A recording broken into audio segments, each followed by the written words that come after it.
Apakah apakah orang-orang berhak untuk menjelaskan, untuk memberitakan kabar baik? Kalau untuk menjelaskan kabar baik atau untuk menjelaskan Alkitab, tidak dibenarkan orang-orang yang tidak percaya, yang tidak menerima Tuhan Yesus Kristus. Ya, yang tidak percaya, yang tidak menerima Tuhan Yesus Kristus tidak dibenarkan untuk menjelaskan Alkitab. Jadi buat rekan-rekanku semua, saudara-saudaraku di dalam Tuhan Yesus Kristus, berjaga-jagalah, waspadalah. Tidak usah memberikan telingamu, tidak usah memberikan ruang di kepalamu, di hatimu, di hidupmu, penjelasan-penjelasan Alkitab dari orang-orang yang tidak percaya, yang tidak menerima Tuhan Yesus Kristus sebagai Tuhan dan Juru Selamatnya secara pribadi.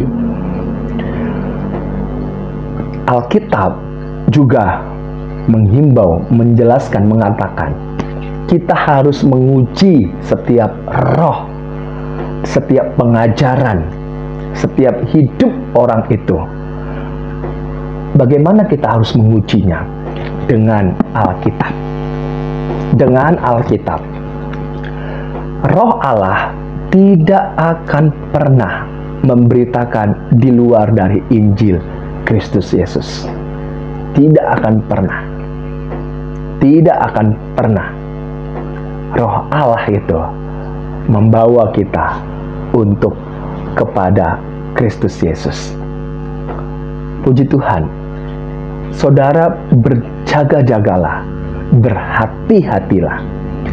Tidak perlu mendengarkan penjelasan, perdebatan apapun ya yang tidak berasal dari orang-orang yang tidak percaya, yang tidak menerima Tuhan Yesus Kristus sebagai Tuhan dan Juru Selamatnya secara pribadi. Tidak perlu, karena orang-orang yang demikian akan membuat engkau meninggalkan Yesus. Ingat apa yang terjadi pada Adam dan Hawa? Mereka telah mendengarkan, Hawa telah mendengarkan apa yang dikatakan oleh iblis. Iblis memperlintir, iblis mencomot, iblis menggunakan, mengubah firman itu, kata-kata itu, mengubah tujuannya supaya manusia binasa, tujuannya supaya manusia itu meninggalkan Tuhan Yesus, meninggalkan kebenaran. Hati-hati, jangan memberikan ruang. Makanya salah satu cara di mana Yesus juga pernah dicobai dalam kemanusiaannya oleh iblis di padang gurun dalam Matius 4 ayat 1 sampai 11, di mana iblis juga mencobai menggunakan ayat Alkitab. Jadi menggunakan ayat Alkitab ya untuk mencobai kemanusiaan Yesus Kristus. Ya. Tetapi tidak berhasil. Tidak berhasil. Yesus yang walaupun dicobai dalam kemanusiaannya oleh ciptaannya, tapi tidak berhasil. Tidak berhasil karena dia adalah Allah, dia adalah Tuhan. Firman yang telah menjadi manusia. Ya, di dalam Yohanes 1 ayat 1 dan 14. Dan dalam 2 Korintus pasal 5 ayat 21, dia tidak mengenal dosa walaupun dia dicobai dalam kemanusiaannya. Tetapi Yesus juga menggunakan perkataannya, firman-Nya. Ya.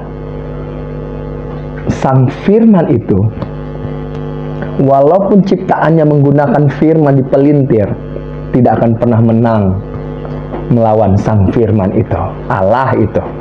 Begitu juga dengan hidup kita, kita harus belajar bagaimana cara untuk kita bisa menang, yaitu melalui firman Tuhan. Belajarlah. Engkau harus belajar hati-hati baik-baik. Buka hatimu. Yang terpenting adalah ketika Roh Kudus yang menerangi hidupmu, engkau yang akan mengerti makna apa yang kau baca dalam Alkitab. Kalau ada yang merasa engkau meninggalkan Tuhan Yesus Kristus setelah membaca Alkitab, dipertanyakan, itu roh Allah atau roh siapa yang membimbing orang itu? Roh Allah tidak akan pernah membuat engkau tersesat. Tidak akan pernah. Roh Allah, Roh Kudus, tidak akan pernah membuat orang-orang tersesat meninggalkan Yesus Kristus. Tidak pernah. Nggak pernah. Roh Kudus yang membimbing kita kepada segala kebenaran. Firman Allah, Alkitab ini adalah firman Allah. Segala tulisan yang diilhamkan Allah itu mengajar, menegur, mendidik kita, membawa kita kepada kebenaran itu. Jadi itu pilihan mereka, biarkan saja pilihan. Engkau meninggalkan Tuhan Yesus Kristus ataupun menerimanya, Yesus tidak rugi. Tuhan Yesus tidak rugi.